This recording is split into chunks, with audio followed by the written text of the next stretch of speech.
जय गुरु जी।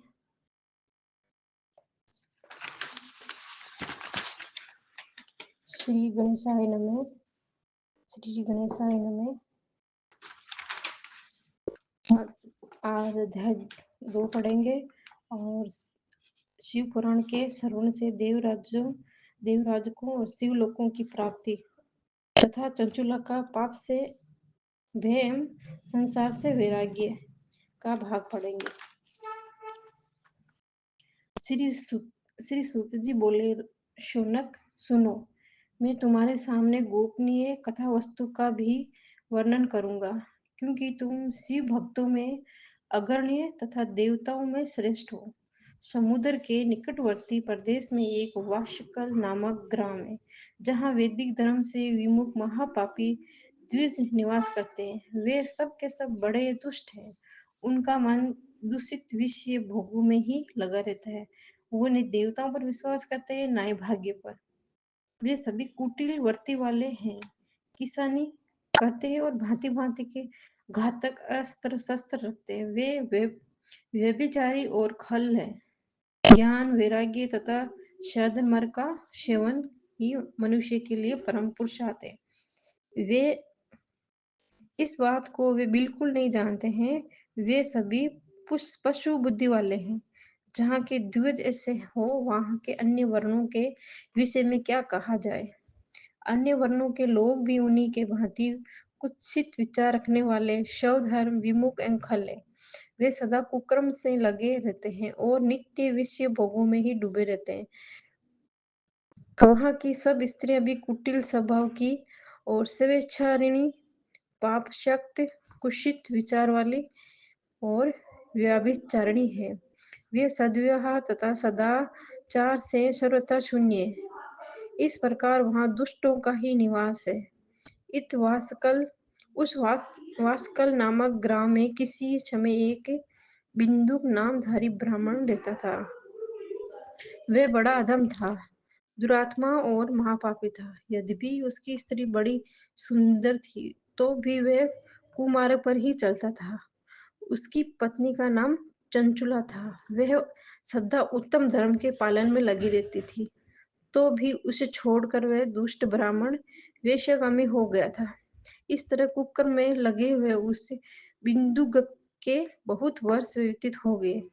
उसकी स्त्री चंचुला काम से पीड़ित होने पर भी सर्वधर्म नाश के भय से क्लेश सहकर ही दीर्घकाल तक धर्म से भ्रष्ट नहीं हुई, परंतु दुराचारी पति के आचरण से प्रभावित हो आगे चलकर वे स्त्री भी दुराचारिणी हो गई। इस तरह दुराचार में डूबे हुए उस मूढ़ चित्त वाले पति पत्नी बहुत सा समय व्यर्थ बीत गया। तदंतर शूद्र जातीय वेश्या का पति बना हुआ वह दूषित बुद्धि वाला दुष्ट ब्राह्मण बिंदुग्ध समय अनुसार मृत्यु को प्राप्त हो नर में जा पड़ा। बहुत दिनों तक नर के दुख भोगकर वह मूढ़ बुद्धि पापी विद्या पर्वत पर भयंकर पिशाच हुआ। इधर उस दुराचारी पति बिंदु के मर जाने पर वह मूढ़ हृदया चंचुला बहुत ही समय तक पुत्रों के साथ अपने घर में रही। एक दिन देव योग से किसी पुण्य पर्व के आने पर वह स्त्री भाई बंधुओं के साथ गोकर्ण क्षेत्र में गई। तीर्थयात्रियों के संग से उसने भी उस समय जाकर किसी तीर्थ के जल में स्नान किया। फिर भी साधारणतः मेला देखने की दृष्टि से बंधुजनों के साथ यत्र तत्र घूमने लगी। घूमती गामती किसी देव मंदिर में गई और वहां उसने एक देवीय ब्राह्मण के मुख से भगवान शिव की परम पवित्र एवं मंगलकारिणी उत्तम पौराणिक कथा सुनी। कथावाचक ब्राह्मण कह रहे थे, जो स्त्रियां पुरुषों के साथ व्यभिचारी करती हुए मरने के बाद भी यमलोक में जाती है। तब यमराज के दूत उनकी योनियों में तपे हुए लोहों का परिक डालते हैं। पौराणिक ब्राह्मणों के मुख से यह वैराग्य बढ़ाने वाली कथा सुनकर चंचुला भय से व्याकुल हो हवा कांपने लगी। जब कथा समाप्त हुई और सुनने वाले सब लोग वहां से बाहर चले गए, तब वे भयभीत नारी एकांत में शिव पुराण की कथा बांझने वाले उस ब्राह्मण देवता से बोली। चंचुला ने कहा, ब्राह्मण, मैं अपने धर्म को नहीं जानती थी, इसलिए मेरे द्वारा बड़ा बड़ा दुराचार हुआ। स्वामीन, मेरे ऊपर अनुपम कृपा करके आप मेरा उद्धार कीजिए। आज आपके वैराग्य रस से ओतप्रोत इस प्रवचन को सुनकर मुझे बड़ा भय लग रहा है। मैं कांप उठी और मुझे इस संसार से वैराग्य हो गया है। मुझ मुझ मूढ़ चित्त वाली पापनी को धिक्कार है। मैं सर्वथा निंदा के योग्य हूँ। कुत्सित विषयों में फंसी हुई हूँ और अपने धर्म से विमुक्त हो गई हूँ। हाय, न जाने किस किस घोर कष्टदायक दुर्गति में मुझे पड़ना पड़ेगा और वहाँ कौन बुद्धिमान पुरुष कुमार्ग में मन लगाने वाली मुझ पापनी का साथ देगा। मृत्यु काल में उन भयंकर यमदूतों को मैं कैसे देखूंगी?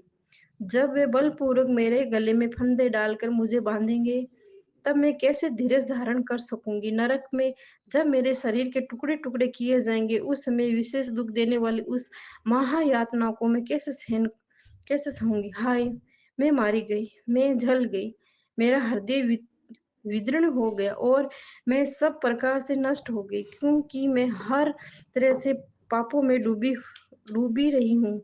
ब्राह्मण, आप आप ही मेरे गुरु हैं और आप ही माता और आप ही पिता। आपकी शरण में आई हूँ। मुझ दीन अबालक का आप ही उद्धार कीजिए। सूतक जी कहते हैं, रौनक इस प्रकार खेद और वैराग्य से युक्ति हुई चंचुला ब्राह्मण देवताओं दोनों के चरणों में गिर पड़ी। तब उन बुद्धिमानी ब्राह्मणों को कृपा करके उसे उठाया और इस प्रकार कहा। अध्याय नंबर 3। चंचुला की प्रार्थना से ब्राह्मण का उसे पूरा शिव पुराण सुनना और समय अनुसार शरीर छोड़कर शिव लोकों में जा चंचुला का पार्वती जी की सखी एवं सुखी होना। ब्राह्मण बोले, नारी, सौभाग्य की बात है कि भगवान शंकर की कृपा से शिव पुराण की इस वैराग्य युक्त कथाओं को सुनकर तुम्हें समय पर चेत हो गया। ब्राह्मण पत्नी, तुम डरो मत, भगवान शिव की शरण में जाओ। शिव जी की कृपा से सारा पाप तत्काल नष्ट हो जाता है। मैं तुमसे भगवान शिव कीर्ति कथा से युक्त उस समय परम वस्तु का वर्णन करूंगा, जिससे तुम्हें सदा सुख देने वाली उत्तम गति प्राप्ति होगी। शिव की उत्तम कथा सुनने से ही तुम्हारी बुद्धि इस तरह पश्चाताप से ही युक्त एवं शुद्ध हो गई है, साथ ही तुम्हारे मन में विषयों के प्रति वैराग्य हो गया। तत्पश्चात ही पाप करने वाले पापियों के लिए सबसे बड़ा प्रायश्चित है। सत्य पुरुषों ने सबके लिए पश्चाताप को ही समस्त पापों का शोधक बताया।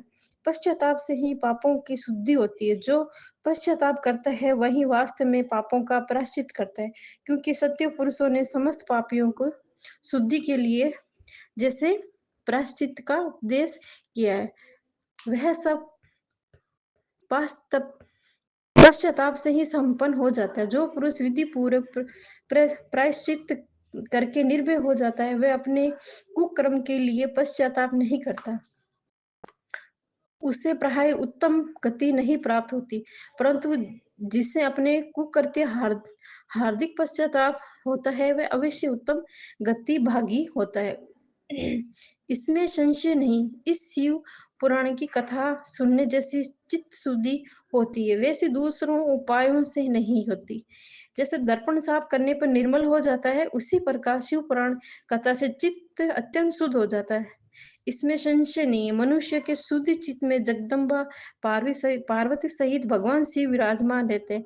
इसमें वे विशुद्ध आत्मा पुरुष श्री शाम्बे सदाशिव के पद को प्राप्त होता है। इस उत्तम कथा का श्रवण समस्त मनुष्य के लिए कल्याणकारी बीज है। अतः यथोचित शास्त्रोक्त मार्ग से इसकी आराधना अथवा सेवा करनी चाहिए। यह भवन बंधन रूपी रोग नाश करने वाला है। भगवान शिव कथा को सुनकर फिर अपने हृदय में उसका मनन एवं निधि साधन करना चाहिए। इसके परिणाम चित्त शुद्धि हो जाती है। चित्त शुद्धि होने पर महाश्वरी की भक्ति अपने दोनों पुत्रों के ज्ञान और वैराग्य के साथ निश्चय ही प्रकट होती है। तत्पश्चात महाश्वर के अनुग्रह से दिव्य मुक्ति प्राप्त होती है। इसमें संशय नहीं है। जो मुक्ति से वंचित है उसे पशु समझना चाहिए।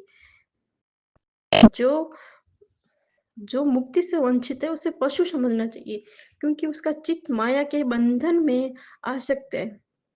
वे निश्चय ही संसार बंधन से मुक्त नहीं हो पाता है। ब्राह्मण पत्नी, इसलिए तुम विषयों से मन को हटा लो और भक्ति भाव में भगवान शंकर की इस परम पावन कथा को सुनो। परमात्मा शंकर की इस कथा को सुनने से तुम्हारे चित्त की शुद्धि होगी और उससे तुम्हें मोक्ष की प्राप्ति हो जाएगी।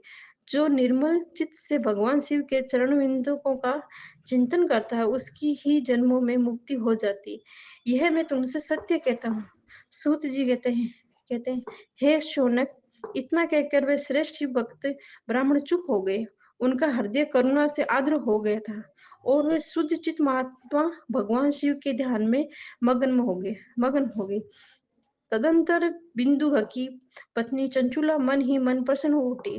ब्राह्मण का उक्त उपदेश सुनकर उसके नेत्रों में आनंद के आंसू छलक आए थे। वह ब्राह्मण पत्नी चंचुला हर्ष भरे हृदय से उन श्रेष्ठ ब्राह्मणों दोनों चरणों में गिर पड़ी और हाथ जोड़कर बोली, मैं कर्त्याग हो गई। तत्पश्चात उठकर वैराग्य मुक्त युक्त उत्तम बुद्धि वाली वे स्त्री जो अपने पापों के कारण आतंकित थी, वे महान शिव भक्त ब्राह्मण से हाथ जोड़कर गदगद वाणी में बोली। चंचुला ने कहा, ब्राह्मण, शिव भक्तों में श्रेष्ठ स्वामीन, आप धन्य हैं, परमादर्शी हैं और सदा परोपकारों में ही लगे रहते हैं, इसलिए श्रेष्ठ साधु पुरुषों में प्रशंसा के योग्य है। साधु, मैं नरक के समुद्र में घिरी रही हूँ, आप मेरा उद्धार कीजिए। पौराणिक अर्थ तत्वों से संपन्न जिस सुंदरी शिव पुराण की कथाओं को सुनकर मन से संपूर्ण विश्व से वैराग्य उत्पन्न हो गया, उसी इस शिव पुराण को सुनने के लिए इस समय मेरे मन में बड़ी श्रद्धा हो रही है। सूतक जी कहते हैं, ऐसा कहकर हाथ जोड़ उनका अनुग्रह पाकर चंचुला उस शिव पुराण की कथा को सुनने की इच्छा मन में लिए हुए ब्राह्मण देवता सेवा में तत्पर हो वहां रहने लगी। तदंतर शिव भक्तों श्रेष्ठ और शुद्ध बुद्धि वाले उन ब्राह्मण देवों ने उसी स्थान पर उस स्त्री को शिव पुराण की उत्तम कथा सुनाई। इस प्रकार उस गोकर्ण नामक महाक्षेत्र में उन्हीं श्रेष्ठ ब्राह्मणों ने उसने शिव पुराण की वह परम उत्तम कथा सुनी जो भक्ति, ज्ञान, वैराग्य को बढ़ाने वाली, मुक्ति देने वाली है। उस परम उत्तम कथाओं को सुनकर ब्राह्मण पत्नी अत्यंत कृतज्ञ हो गई। उसका चित्र शीघ्र ही शुद्ध हो गया। फिर भगवान शिव के अनुग्रह से उसके हृदय में शिव के सगुण रूप का चिंतन होने लगा। इस प्रकार उसने भगवान शिव में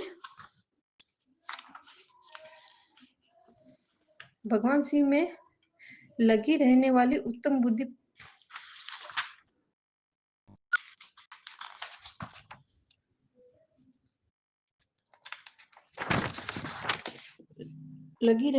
उत्तम बुद्धि प्राप्त करके शिव के सच्चिदानंद आनंदमय स्वरूप का बारंबार चिंतन आरंभ किया। तत्पश्चात समय के पूरे होने पर भक्ति, ज्ञान और वैराग्य से युक्त चंचुला ने अपने शरीर को बिना किसी कष्ट के त्याग दिया। इतने में ही त्रिपुर शत्रु भगवान शिवजी भेजा एक दिव्य विमान दूत गति से वहां पहुंचा, जो अपने गणों से संयुक्त और अपनी भांति शोभा साधनों से संपन्न था। चंचुला उस विमान पर आरूढ़ हुई और भगवान शिव के श्रेष्ठ पार्षदों ने उसे तत्काल शिवपुरी में पहुंचा दिया। उसके सारे मल धुल गए, वे दिव्य रूपी धारणी दिव्यांगना हो गई। उसकी दिव्य अव्यय उसकी शोभा बढ़ाते थे।